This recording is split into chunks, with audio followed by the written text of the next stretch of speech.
আজি মই আহিছোঁ নেটভি হাট প্ৰাক ৰঙালী বিহু মেলালৈ। আহক আপোনালোককো দেখুৱাই যাম। বিহু মেলা মানে নেটভি হাট। নেটভি হাট মানে ৰূপনগৰ। আহকচোন চাওঁ মেলাৰ ভিতৰত কি আছে। এইখন ৰূপনগৰতে আছে বাৰু। ইয়াৰ বেছিভাগ বস্তুৱে কিন্তু তাঁতত বনোৱা আৰু হাতেৰে বনোৱা সামগ্ৰী।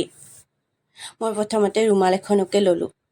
ৰুমাল বস্তুটো বহুত বেছি প্ৰয়োজনীয় হয় আৰু এইবোৰ ভৰি মোচা টেবুলত পৰা সকলোবোৰ বস্তু হাতেৰে তৈয়াৰ কৰা।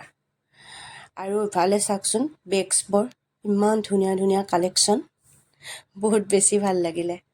আৰু মেখেলা চাদৰ কি যে ক'ম, কিমান ধুনীয়া কাপোৰবোৰ।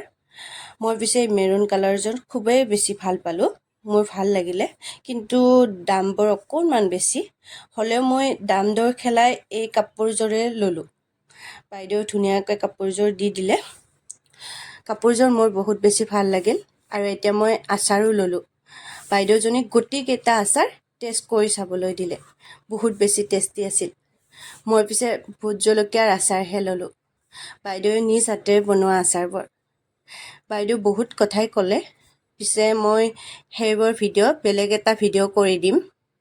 বাইদেউজনী বহুত মৰম লগা, মোৰ লগত বহু কথাই পাতিলে, আচাৰ কেনেকৈ বনালে তাকে ক'লে। আৰু মই দাদাজনৰ পৰা পিঠা লাড়ু অকণমান ল'লোঁ। আৰু মোৰো মেলা চোৱাও হ'ল, ভাল লাগিল বহুত। মই আনন্দ মনেৰে নেটভি হাটৰ পৰা বিদায় ল'লোঁ।